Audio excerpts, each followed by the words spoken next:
Today, it's my privilege to have two elementary principals with me, and we'll be talking about their schools and what's going on at this point in the year. Our first principal is Miss Stephanie DeStasio.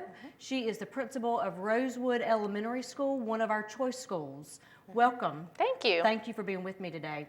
Let's start by talking about Miss Stephanie.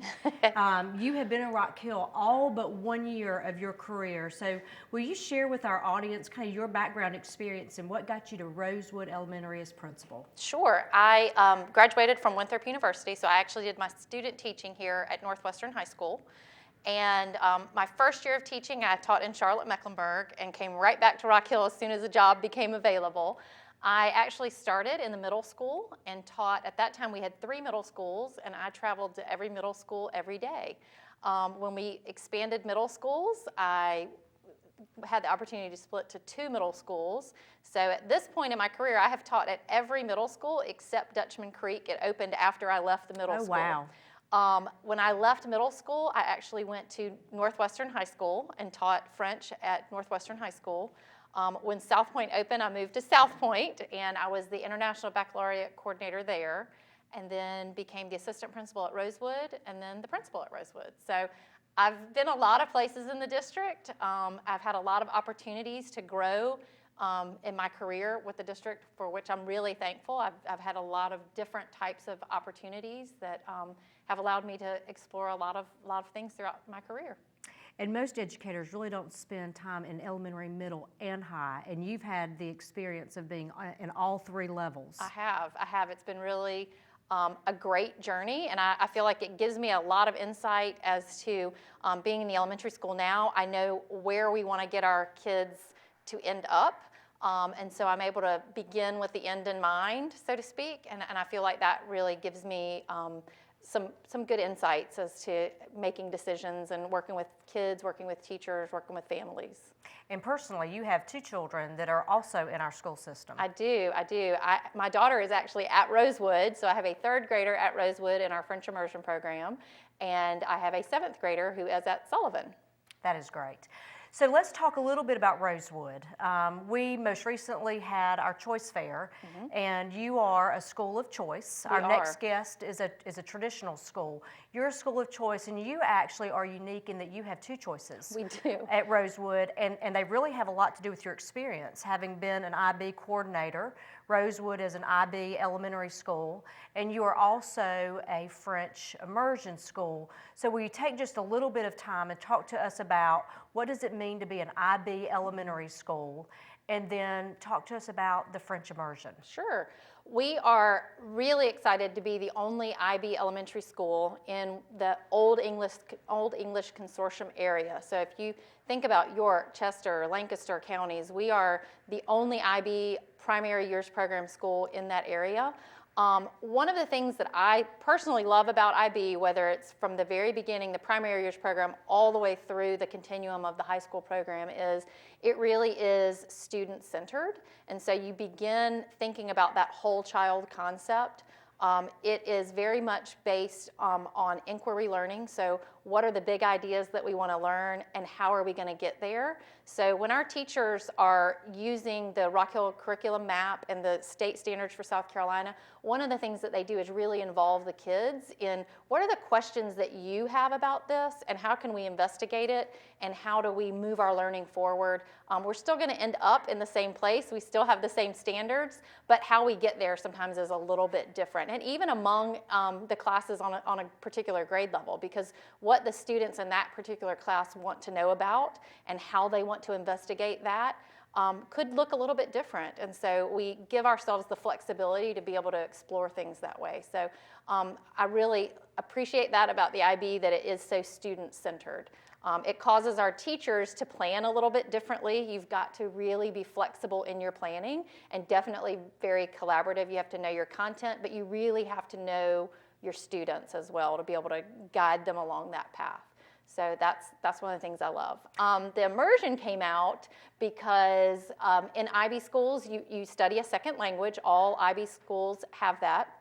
And then over time, we came up with the idea of how do we expand that language learning even further. And so immersion came from that as well.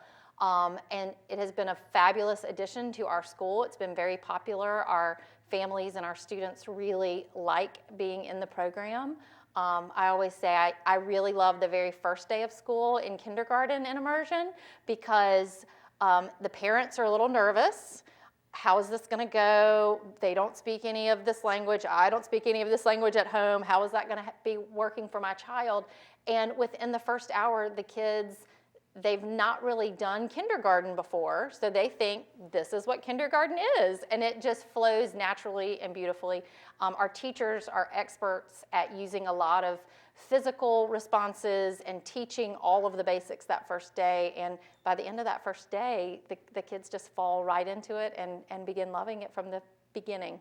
It is truly an amazing thing to watch the language immersion. Let's back up for just a minute and talk about IB, because even within IB and language immersion, very different. Your school, every child that is a student at Rosewood Elementary participates in the IB program. Right.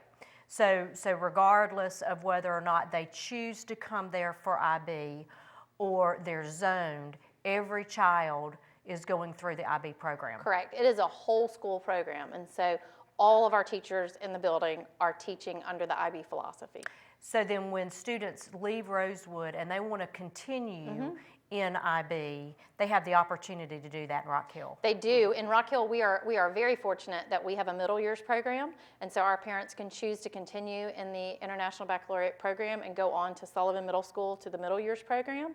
And then we're super fortunate in that all three of our high schools offer the IB diploma program as well. And we truly are fortunate. There are very few school districts that have it, Right. K through 12, and absolutely not at all three of their high schools. So our Right. kids have a really good opportunity They do. to participate in IB. All right, let's go back to French for just a few minutes.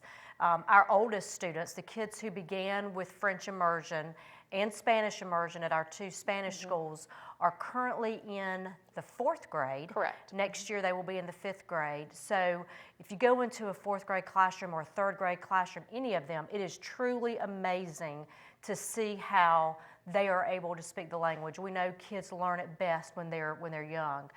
Talk to us about what does that look like though for a student, a kindergartner, any grade level.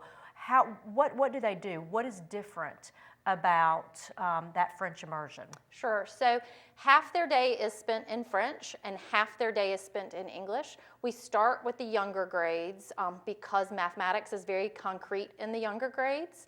So in kindergarten, when you're learning shapes, when you're learning one-to-one correspondence and counting and addition, that is the subject and the content area that we teach in French because it is so concrete. And so they spend half their day learning that way, and it's very easy for them to adapt and do that.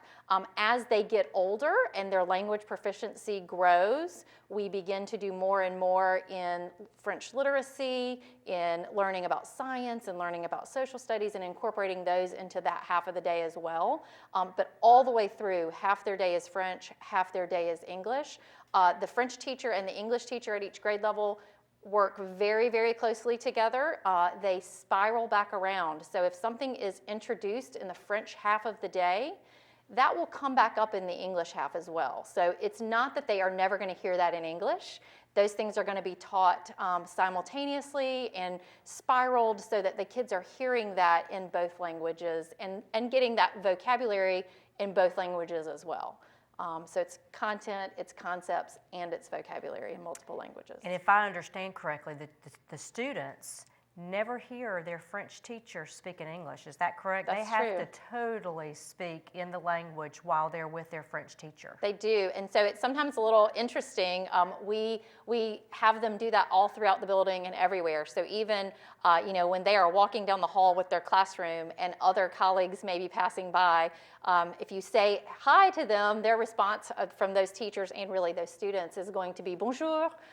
If you ask them a question, they're going to respond to you in French. And so sometimes it's a little like, whoa, but very quickly, even non-speakers begin to understand a little bit about that. We've just had to make some accommodations. If we have parents visiting the building and they want to speak to the French teacher, we do that when the children are not present. And so the teachers can speak to the parents in English as well.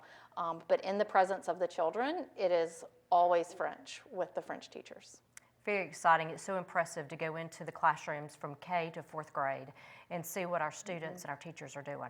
I understand you have some limited spots available for next year, so if there is someone who is watching that is interested in their child attending kindergarten, they can't start in the upper grades because they would have a struggle with the language. Right. But if they have a child in kindergarten, they can contact you at Rosewood to get more information? They can contact us at Rosewood, get more information. We would love to have people come by and see what it looks like, pop into a class, hear it for yourself. The parents that come are generally amazed that the kids are able to do that. And so it's a really neat thing to watch and see. So we encourage people to do that.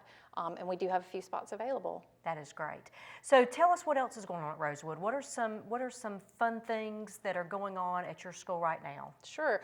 When I talked about being an international baccalaureate school and student inquiry and student questions driving a lot of what we do, this year we've had a few examples of that already.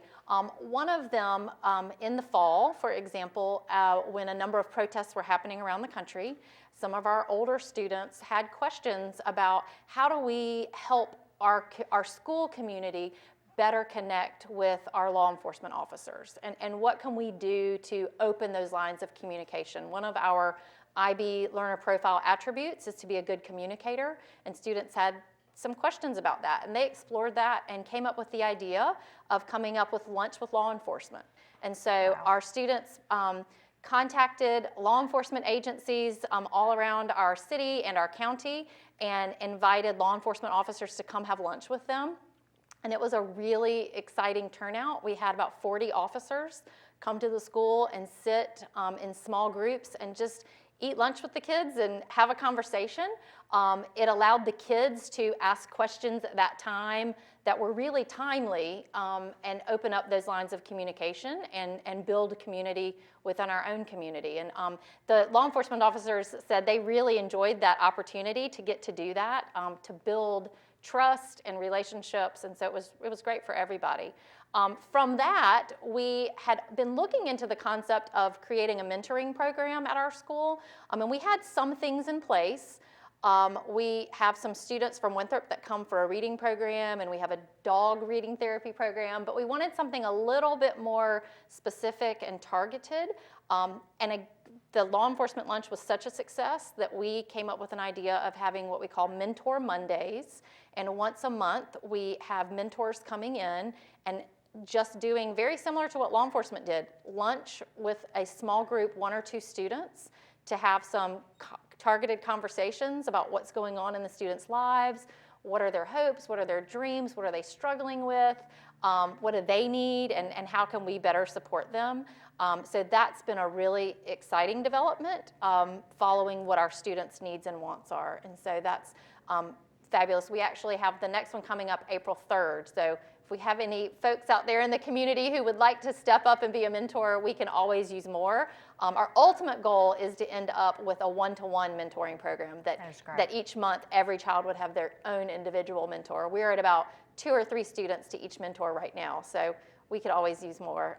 And it's a great time. You just come from 30 minutes, have lunch with our students, sit and talk and eat, and enjoy yourself. So what a great opportunity.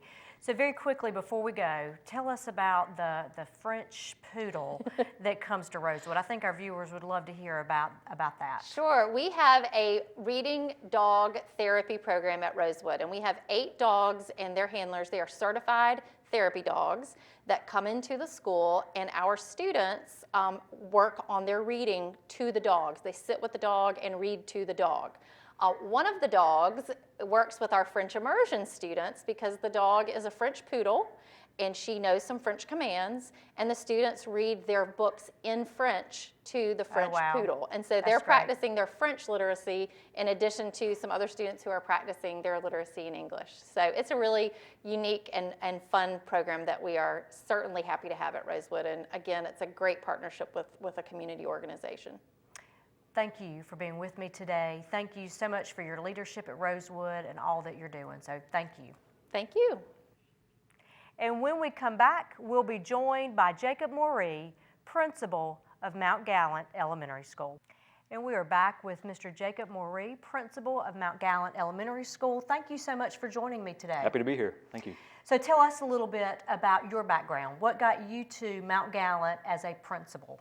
Okay. Well, I graduated also from Winthrop University, and I was in the Grow Your Own Leaders program through University of South Carolina. And I taught for 5 years and then ended up becoming the assistant principal at Old Point. And I was at Old Point for 6 years with Dr. Tanya Campbell as the principal. Loved every minute of that. It was just a great experience. And then I've been now at Mount Gallant for 3 years as principal. Wow. So tell me what you taught. I taught 3rd, 4th, and 5th grades. That is great. You know, I think we need males in our elementary school so that they are able to mentor and males can see that teachers can really support them. So I think that's great. We would love to even have more males in our elementary schools. Well, and I'll be honest, it was tough to come out of the classroom. I really didn't want to, but was kind of forced by my principal at that time. And then I was an instructional coach for 3 years in the school where I taught. So that was a great experience to get to see the other side of the desk and how things work instructionally. So I think all of that has helped me become the principal that I am today. That is great. So we just talked with Ms. DeStasio, and of course, as you know, she is a school of choice so that children from across our district can choose to apply and attend Rosewood. Sure. You are a traditional elementary school, and all of our schools in Rock Hill are great.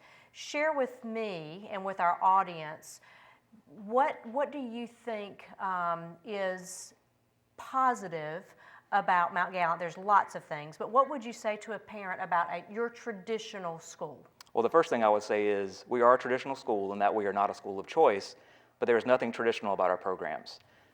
We try to pull in as much as we can. We have a very strong fine arts program, so music performances, art shows. We do a lot with physical activity to get kids moving, get them up, and make sure they have a healthy lifestyle. We pull in a lot of different programs that are sort of, I guess, tiered to the schools of choice so that our students have those experiences too, with Lego robotics and an engineering pull. A lot of our students are very strong in math, and we want to give them an opportunity to really practice those skills and to use them in an authentic way. And Lego Robotics has done that for us. This is our 3rd year doing that, and we actually placed first in the elementary division at York Tech this school year, which we're really proud of, having only had a team for 1 school year. Actually 2 school years, which this will be 1. We also involve kids in a lot of our supplemental activities. We have students that work with kindergarten kids every day that try to bring in letter identification and early literacy skills, in addition to all of our special area and fine arts programs. And your kids are really proud of their robotics. As we have been there with our board members for community visits, they're always very anxious to share and do such a great job with what they've programmed the robots to do. They are very serious about it, and they are called the Nidobots. And this school year, every year there's a certain focus that the team has, and this one was animal allies. And so what I was really proud of is the team had to find a real-world way to give back to the community as part of their project. And what they decided to do was to look at the mosquito population and to try to figure out a way to help cut down the mosquitoes without using any dangerous chemicals. Wow. So they researched it, and they determined that building bat boxes to encourage bats to come in and eat up those mosquitoes would be the best way to do it. So they built maybe 4 or 5 boxes, and we put them up around the community and one at our school to kind of help that natural progression of helping the food web. And they really enjoyed that and sharing that with other people in the community. That is great. So you had a winner just recently in a culinary project. So do you want to share with our viewers exactly what that process is and tell us a little bit about your winner? Sure. Probably 2 or 3 months ago, Sodexo, which is the people that provide our school cafeteria lunch, they set up a competition called Future Chefs. And we've never had a participant before, so I was sure to push it this year. And we had a lot of kids turn in recipes of things that they had created. And I guess the gist of the competition is that children had to create a recipe that was healthy food, something that they could create, that they could make by themselves with parent supervision, I'm sure, if there was anything heated. But it had to be healthy and something that would just encourage a healthy lifestyle. So Kyra Schrouder is a 3rd grader, and she submitted, and she was selected to be one of the top 8. So this week, we went to Castle Heights. It was on Tuesday after school, and she was able to go into the kitchen and prepare her meal, which was, she's like, Mr. Morey, I love waffles and I love omelets. So I'm putting them both together. Wow. So that's what she did, and she named it a womlet.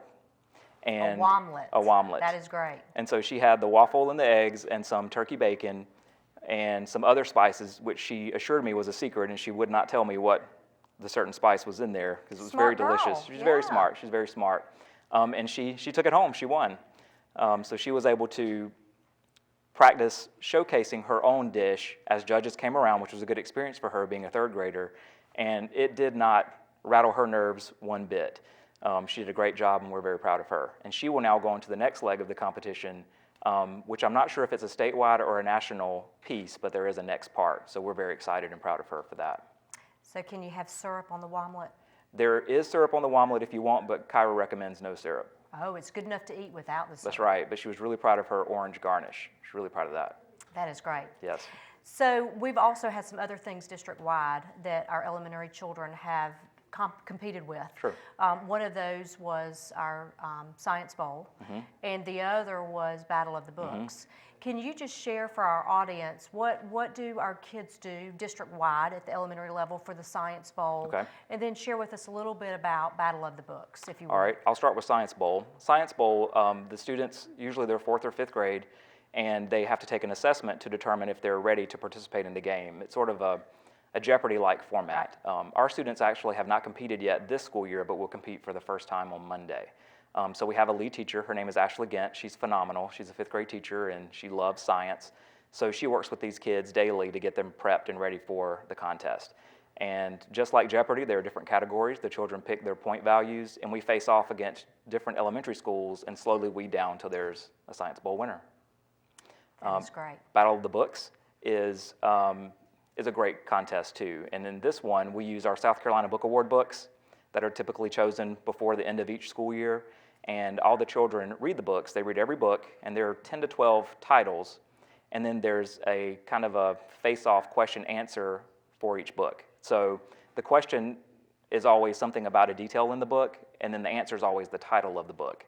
So at our school, we take it really seriously, and we kind of set up a bracket system where we start with any child that's interested in participating, and then they read the books, and then they spend time at lunch with our media specialist, Melissa Smith, and they compete, and they whittle down until we find out our school team. And we do that in a way that we invite the parents to come in, and we actually do a mini Battle of the Books competition where I call the questions in front of the parents, and that determines our final team. And that competition was last Saturday, and our team made it to the Elite Eight, which we were very proud of. And it's just a really great program for kids to get them reading, get them excited about reading, and for them to become knowledgeable of those South Carolina Book Award books. And we all know how important reading is for our students, so a great way to get them involved in that, and then the opportunity to compete. Sure. So share with us, we talked about the culinary winner. What are some other celebrations Mount Gallant has had this year? What are some other things you're most proud of? Okay, well, our SIC, our School Improvement Council, submitted a grant to Palmetto Pride. We have a courtyard that needs some love. And what we want is an area for teachers to take students to do real observations, to do real studies outside, or just to go outside and read a book and get some fresh air. So our SIC wrote the grant, and we received it for $5,000. And so now we're in the process of determining what we're going to put out there. So we have my SIC chair is actually working on becoming a master gardener, which was luck for us. So she's identifying plants that are local to South Carolina so that we can sort of tap into our 3rd grade standards as far as what plants are native to South Carolina. And we're going to be planting some of those out in the courtyard. So we're really excited about that. And before you tell me other things, because I know there's other things you're proud of, but I want to talk about your SIC for just Sure. a minute. Our SICs in our schools are very important. They really help us, I think, get input into what they would like to see our schools be. And we've had 2 SICs that have talked to our board about their involvement. Northside Elementary was first, and then this past week Sullivan Middle School's SIC talked. Can you share with our audience just a little bit about, you talked about the grant, but what are some other things that your SIC does for Mount Gallant? Our SIC is an active part of all the parts of our school. And there's much more to the school than academics. There's also just the healthy lifestyle of a child and just the learning community that your school becomes. And that's something that we're really working on. Our school has had a tradition of excellence, and it opened its doors in 1977. So, I'm often meeting people who either went through Mount Gallant or had children that went through Mount Gallant. So we're working really hard to make sure that our presence in the community is still very, very strong. And that's something that our SIC takes seriously. So we do a lot of surveying of our parents to find out what they want, what changes they would like to see us make, what's going well, what's not. And those are all things that they help bring to us from a parent perspective to improve our school. Another area is our school improvement plans, which is based on data and for the state. And they're very active in those parts too, so that they know what's going on from my lens when I'm looking at the school as opposed to how they see it as a parent. So it's a really great collaboration time to really get the parents in, to make them feel that they're really part of our community. That is great.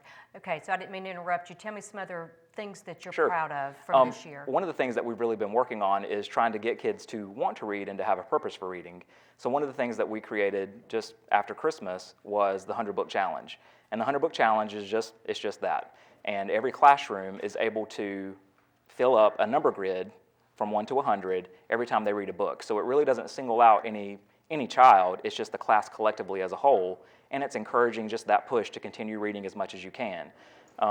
After the children, if they fill up the 100 books within a certain amount of time, and we will have 3 separate sessions of the 100-book challenge, there will be a reward that's focused around reading.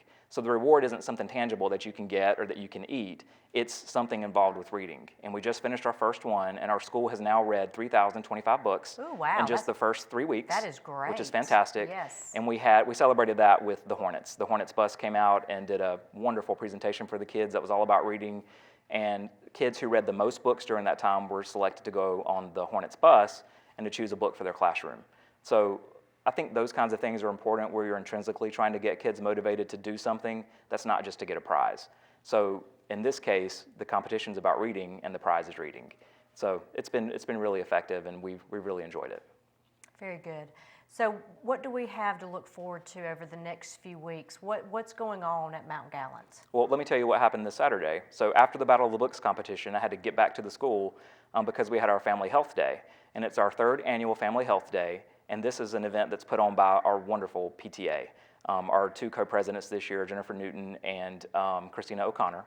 And their vision for this was to create a day that was kind of a throwback to an old school field day, where parents can come out and just have a good time. We're not asking for any money or any donations or any sort, but each year it's kind of grown and gotten significantly bigger.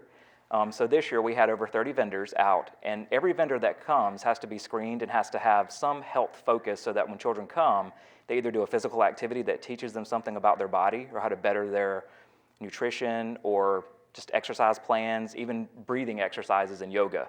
So children can come through and go through those 30 plus vendors. Also, our teachers are there on grade level teams to do different activities with the kids. Like one was based around recycling, where they were trying to pitch a plastic bottle into a container, a recycling container. So everything is all in how you can give back to your body and how you can give back to the community. And it was very, very well attended this year. I would say we probably had over 200 people. Oh, that's great. And so, just can't thank the community enough for coming out and supporting us. We even had an animal shelter come out, and we had pets there, which was great for kids. And I got to pie Miss Leonard in the face, because that's also, oh my goodness, that's also a very important part of this. Is last year I got the pie in the face, and this year it was her turn. So I enjoyed that probably a little too much. Probably more than she did. I think I might have, Yeah. but the kids loved it. We had a great time. That is great. Well, I thank you for being with me today. Your school is outstanding. Thank I you. appreciate your leadership there, and thanks again for being here. Thank you so much. And I would like to take a moment to thank Ms. Mensinger's class for producing our school talk, and Kent Morgan for being our director. And we will see you next time on School Talk.